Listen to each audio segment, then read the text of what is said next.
శ్యామా, ఏంటా కన్నీళ్ళు?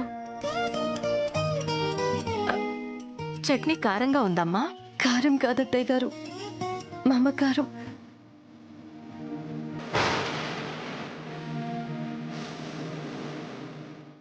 కారం అయితే నోరు మంట పుట్టి కళ్ళలో నుంచి నీళ్ళు వస్తాయి.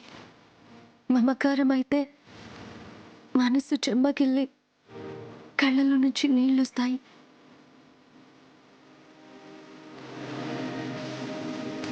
బాగా చెప్పావు శ్యామా. ఊరి నాయను, వీళ్ళ సెంటిమెంట్ని భరించటం నా వల్ల కాదు. ఏదో చిన్న యాక్సిడెంట్ అయ్యి తలకి చిన్న దెబ్బ తగిలితే చాలా ఓవర్ యాక్షన్ చేశారు, భరించాను. టాబ్లెట్ రియాక్షన్ ఇచ్చిన దానికి ఇంత చేస్తున్నారు, ఇంకా భరించటం నా వల్ల కాదు.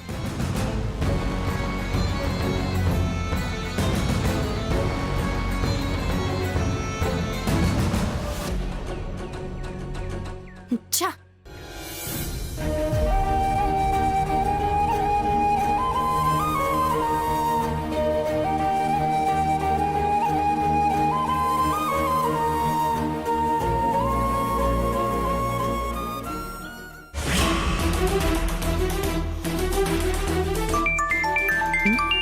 ఈ నర్స్ ఒకటి డబ్బులు తీసుకుంది కానీ పని జరగలేదు.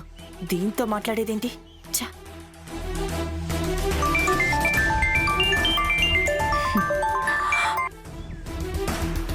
హలో, ఏంటి కట్ చేసినా కూడా మళ్ళీ ఫోన్ చేస్తావేంటి? మీతో మాట్లాడాలి. నేను బిజీగా ఉన్నాను. ఉద్యోగం పోయి నేను చాలా ఖాళీగా ఉన్నాను madam.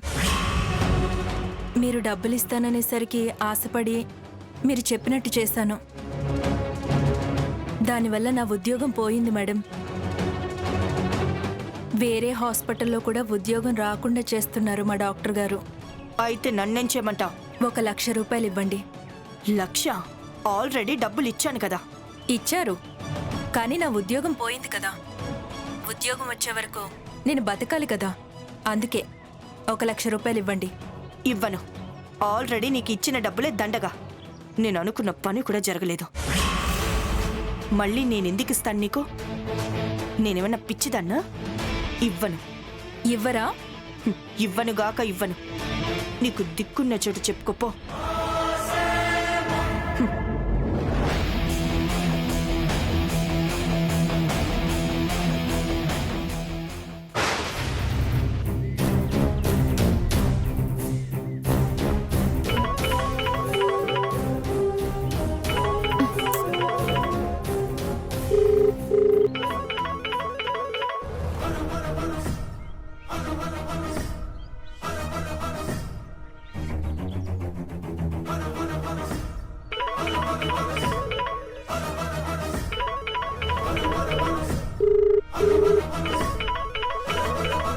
Lift చేయట్లేదేంటి?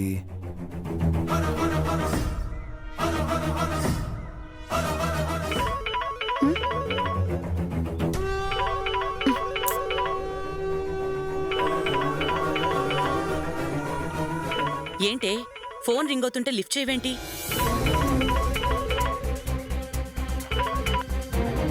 Hello hello madam, నేను ఆదిత్య గుప్తా గారి మేనేజర్ని మాట్లాడుతున్నాను మేడం. మేనేజర్ గారు చెప్పండి. మా రూపారాణి ఇంతవరకు ఆదిత్య బాబు గురించి అడుగుతూ ఉంది. సార్ బిజీగా ఉన్నారండి. మీరు భలే సరదా మనిషి అండి. నేను అడిగింది ఎలా ఉన్నారు అని. బిజీగా ఉన్నారా ఖాళీగా ఉన్నారా అని కాదు. మా సార్కేంటండి, అపర కోటీశ్వరుడు. బ్రేక్ఫాస్ట్ ఒక స్టేట్లో చేసి లంచ్కి ఇంకో స్టేట్కు వెళ్ళి డిన్నర్కి వేరే కంట్రీకైనా వెళ్ళగలరు. అందుకే కదా మేం మీతో సంబంధం కలుపుకుంది. ఏంటి నాతోనా? చిచి, మీతో కాదండి, మీ ఆదిత్య గారితో. ఇంతకీ ఏం చెప్పడానికి ఫోన్ చేశారు? మా సార్ కొద్దిగా బిజీగా ఉన్నారండి. Busy schedule. ఇప్పుడు పెళ్లి చూపులకి మీ ఊరి దాకా రావడం కుదరదు. అందుకే సిటీలోనే అరేంజ్ చేయమన్నారు. ఆ విషయం చెప్దామని ఫోన్ చేశాను. మీరు ఆ ఏర్పాట్లు చేసుకొని ఎక్కడ అరేంజ్ చేశారో నాకు ఇన్ఫార్మ్ చేయండి. అదేంటండి ఇప్పటికిప్పుడు సిటీలో అంటే ఎలా? చెప్పాను కదండి, సార్ బిజీ పర్సన్ అని. అవన్నీ పూర్తయ్యేసరికి ఓ 6 నెలలో సంవత్సరమో పడుతుంది. అప్పుడు పెట్టుకుందామంటే నేను సార్కి అలాగే ఇన్ఫార్మ్ చేస్తాను, మీ ఇష్టం. అమ్మో 6 నెలలు సంవత్సరమునా? వద్దొద్దు, ఇప్పుడే పెట్టుకోవాలి. లేకపోతే బంగారం లాంటి సంబంధం మిస్ అయిపోతుంది. లేదు మేనేజర్ గారు, ఆదిత్య గారు అంత బిజీగా ఉన్నప్పుడు ఇక్కడి దాకా రప్పించడం దేనికి? ఆయన్ని ఇబ్బంది పెడతానా? మేం సిటీలోనే అరేంజ్ చేస్తాంలేండి. ఎక్కడ అరేంజ్ చేసామనేది మీకు ఇన్ఫార్మ్ చేస్తాం. ఓకేనండి, థ్యాంక్ యూ. ఏంటి మమ్మీ ఫోన్లో ఎవరు అరేంజ్ చేస్తాను అది ఇది అంటున్నా? కొంప తీసి నా చేత ఎక్కడైనా పాటల ప్రోగ్రాం పెట్టిస్తున్నావా ఏంటి? ప్రోగ్రాం కాదు రూపా, ఆ గుప్తా ఆడియోస్ వాళ్ళు పెళ్లి చూపులకి ఇక్కడికి రావటం కుదరదు అంటున్నారు. అంటే ఇప్పుడు ఆదిత్యతో నా పెళ్లి క్యాన్సిల్ అయినట్టేనా? పిచ్చిదానా, నేనుండగా అలా ఎలా జరగనిస్తానే? ఆదిత్య బిజీగా ఉన్నాడట, చాలా ప్రాజెక్ట్స్కి సైన్ చేశాడట. పెళ్లి చూపులు హైదరాబాద్లోనే అరేంజ్ చేయమంటున్నారు. హైదరాబాద్లోనా? హైదరాబాద్లో ఎక్కడ అరేంజ్ చేస్తావు మమ్మీ? ఇది వరకంటే ఆ వర్మ ఫ్యామిలీతో మనకి అటాచ్మెంట్ ఉండేది. ఇప్పుడు ఆయనకి మన గురించి తెలిసిపోయింది కాబట్టి ఇప్పుడు వాళ్ళు మనల్ని గడప కూడా తొక్కనివ్వరు. ఎలా మమ్మీ?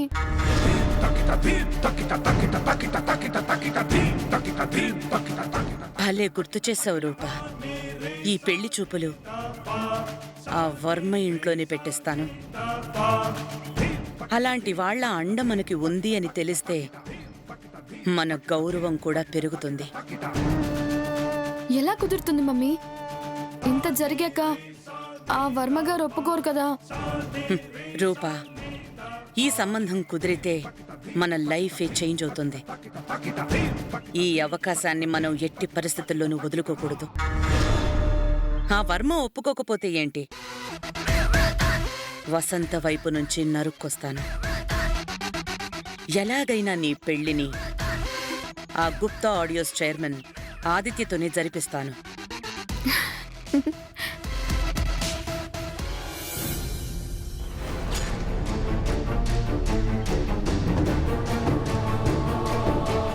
ఆగు.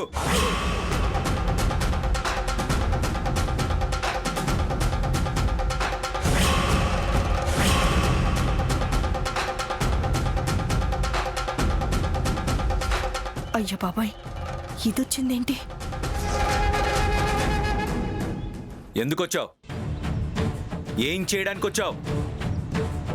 నీ వల్ల, నువ్వు చేసిన తప్పు వల్ల ఓ నిండు ప్రాణం పోయేది తెలుసా?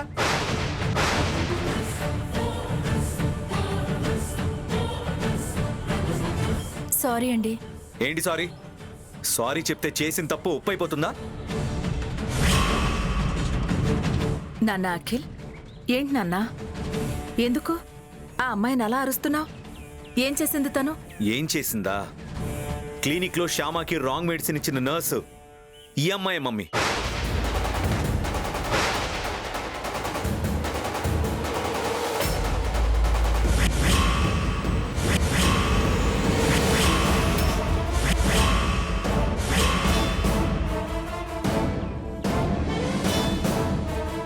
అవునా? ఏంటమ్మా ఇది? ప్రాణాలు కాపాడాల్సిన డాక్టర్లు, నర్సులే ఇలా చేస్తే ఎలా? సారీ మేడం, చిన్న పొరపాటు జరిగి. కొన్ని పొరపాట్లు చిన్నవే కావచ్చమ్మా, కానీ వాటి ఫలితాలు చాలా పెద్దగా ఉంటాయి. ఏం పోయినా తిరిగి సంపాదించుకోగలం, కానీ ప్రాణం పోతే సంపాదించుకోలేం కదా. అలా ప్రాణాల్ని కాపాడాల్సిన మీరు ఇలా ప్రాణం మీదకి తీసుకొస్తే ఎలాగమ్మా? అది అది అది ఏంటి మామయ్య గారు ఇంకా తనతో మాట్లాడతారు? మనకి ఇంత ద్రోహం చేసిన వాళ్ళతో ఇంకా మాట్లాడేంటి? ఏయ్, ఎందుకొచ్చావు? ఇక్కడికి ఎందుకొచ్చావు? Out, get out. ఆగండి మేడం, గెట్ అవుట్ అని అలా నెట్టేయకండి మేడం. నేనొచ్చింది మీకోసమే.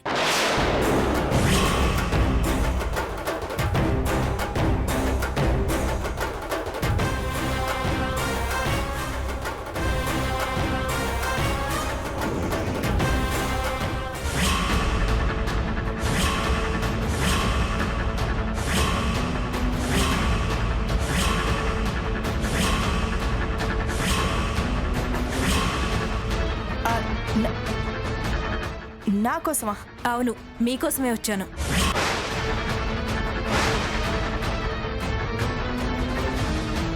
మా వదిన కోసం నువ్వెందుకొచ్చావు? మీ వదిన గారికి తెలుసు ఎందుకొచ్చానో.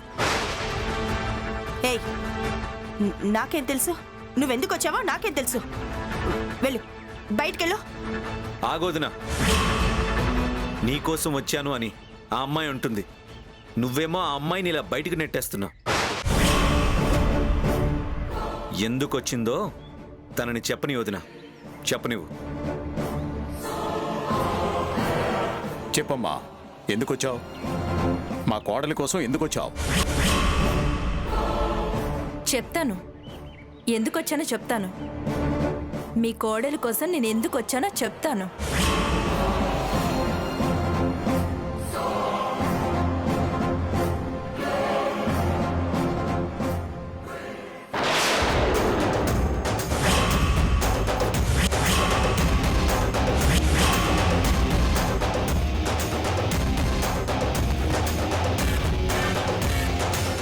నా డీల్ ఓకే అంటే దీని గురించి వాళ్ళకి చెప్పను, లేకపోతే డీటెయిల్డ్గా చెప్పేస్తాను.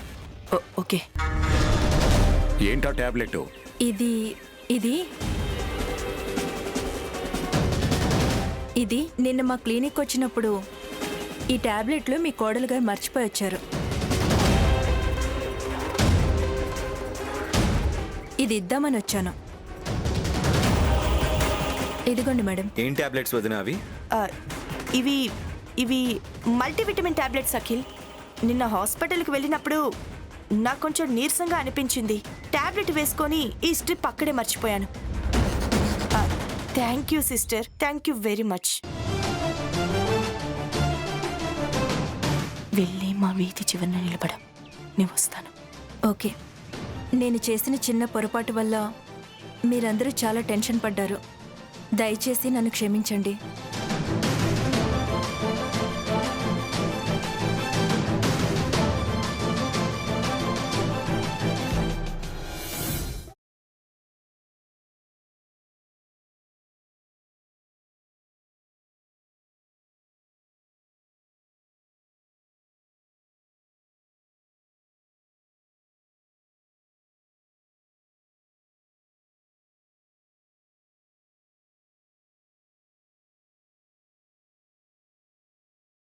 కన్నయ్య, నీ దయ వల్ల నాకు 2 గండాలు గడిచాయి.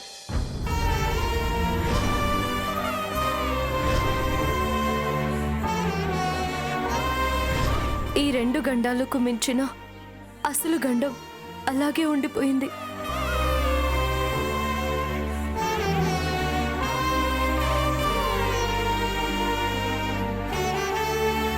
ఆ లెటర్ని ఆ రోజు అఖిల్ బాబు చదివి ఉంటే ఆ గండం కూడా తీరిపోయి ఉండేది. కానీ చదవలేదు. అఖిల్ బాబుకి నా పాటకు సంబంధించిన నిజం చెప్పేంత వరకు నా పరిస్థితి దినదిన గండం 100 ఏళ్ల ఆయుష్లా ఉంది కన్నయ్య. త్వరగా ఈ విషయం అఖిల్ బాబుకి తెలిసేలా ఆశీర్వదించు కన్నయ్య.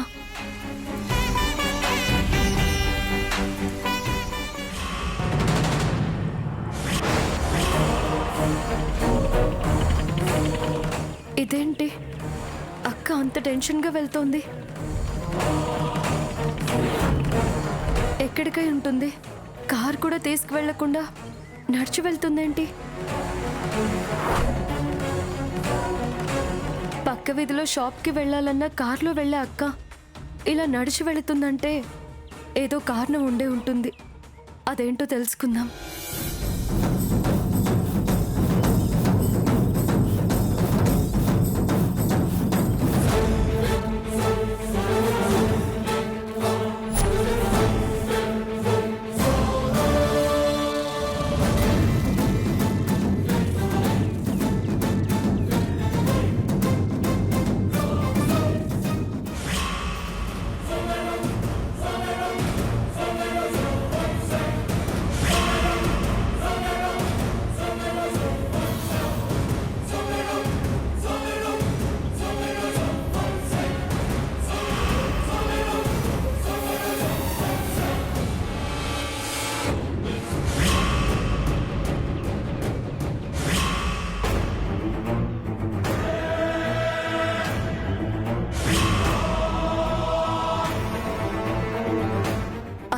నర్సుని కలవడానిక వచ్చింది.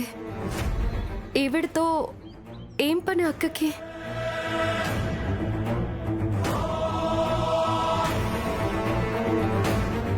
Thank you madam. ఇదేంటి నర్సుకి డబ్బులు ఇచ్చింది? చూడు, నా వల్ల నీ ఉద్యోగం పోయింది అని జాలిపడి నువ్వు అడిగినంత డబ్బు ఇస్తున్నాను, అంతే తప్ప నీకు భయపడివ్వట్లేదు. వాళ్ళేం మాట్లాడుకుంటున్నారో వినపడట్లేదే. నువ్వు అడిగినంత ఇచ్చాను కదా అని ఇలా రెగ్యులర్గా బ్లాక్మెయిల్ చేయాలని చూసావో నా సంగతి నీకు తెలీదు. అక్కేంటి నర్సుని బెదిరిస్తున్నట్టుంది? అలా బ్లాక్మెయిలింగ్ ప్రోగ్రాంలు పెట్టావే అనుకో, నేను నీకు ఊహించని ప్రోగ్రాం పెడతాను. నేను తలుచుకుంటే నిన్ను 2 చోట్లకి పంపించగలను. కాళ్ళు చేతులు విరక్కొట్టించి పేషెంట్గా హాస్పిటల్కి పంపించగలను. లేనిపోని కేసులు బనాయించి జైలుకి పంపించగలను. ఇంకెప్పుడు ఇలాంటి బ్లాక్మెయిలింగ్ ప్రోగ్రాంలు పెట్టుకోకు. వెళ్ళ. Okay madam. Sorry madam. ఇంకిది చచ్చిన నా జోలికి రాదు.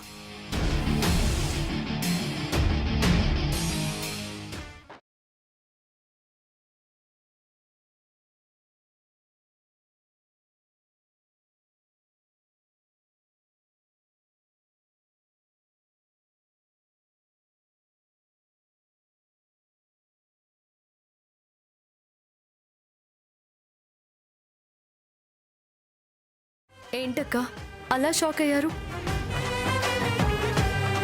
మీ వెనక నేను వస్తాను అని చెప్పి మీరు ఊహించలేదు కదా?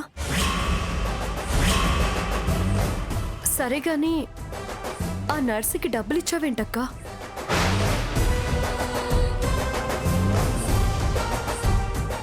ఏదో టాబ్లెట్ ఇచ్చి నాకు రియాక్షన్ వచ్చేలా చేసిన ఆ నర్సుకి మీరు డబ్బులు ఇవ్వడం ఏంటక్క? చెప్పక్క, ఎందుకు డబ్బులు ఇచ్చా? చెప్పను. ఆ సీక్రెట్ ఏంటో నీకు చెప్పను. ఎందుకు చెప్పవు? ఎందుకు చెప్పాలి? నీ సీక్రెట్స్ నువ్వు నాకు చెప్పావా? నువ్వు చెప్పనప్పుడు నేనెందుకు చెప్తాను? నా సీక్రెట్స్ ఏంటక్క? నీ సీక్రెట్స్ ఏంటా? చెప్తాను. వంశవృక్ష పూజ రోజు అక్కడ ఏదో జరిగింది. శ్యామ గొంతులో నుంచి వస్తున్న పాట రూపారాణి గొంతులో నుంచి బయటికి వెళ్లకుండా ఉండడం కోసం ఈ కేబుల్ని పీకి నేనే ఆ పాట నాపాను. ఆ సీక్రెట్ నువ్వు నాకు చెప్పావా? లేదుగా. నీకు గురువమ్మ వాళ్ళకి మావయ్య గారికి మధ్య ఏదో జరుగుతోంది. ఆ సీక్రెట్ నువ్వు నాకు చెప్పావా? లేదుగా. మొక్కు తీర్చుకోవడానికి వెళ్ళిన నీకు యాక్సిడెంట్ జరగడం వెనుక ఏదో జరిగింది. ఆ సీక్రెట్ నువ్వు నాకు చెప్పావా? లేదుగా. నువ్వు అన్ని సీక్రెట్లు దాచినప్పుడు నేను ఒకే ఒక్క సీక్రెట్ దాస్తే తప్పే ఉంది? ఆ సీక్రెట్లకు సంబంధించిన నిజాలు నువ్వు నాకు చెప్పేంత వరకు నీ చేత నిజం చెప్పించే నా ప్రయత్నం కొనసాగుతూనే ఉంటుంది. గుర్తుపెట్టుకో.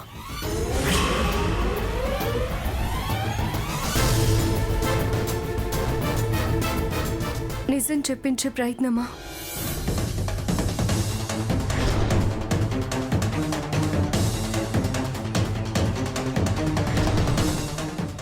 అలాగే ఉంటుంది. ముందు అడిగిన దానికి సమాధానం చెప్పు. నీకు గురువమ్మకి మావయ్య గారికి మధ్య ఏదో జరుగుతుందని నాకు తెలుసు. అంటే నా చేత నిజం చెప్పించడం కోసమే అక్క నన్ను ఆ క్లినిక్కి తీసుకుని వెళ్ళిందన్నమాట. వీలైనంత తొందరగా ఆ నిజం అఖిల్ బాబుకి చెప్పేయాలి. ఆలస్యం అమృతం విషం అంటారు. నేను చెప్పడం ఆలస్యం అయితే నాకు చాలా పెద్ద నష్టం జరుగుతుంది. చెప్పేయాలి, వీలైనంత తొందరగా చెప్పేయాలి.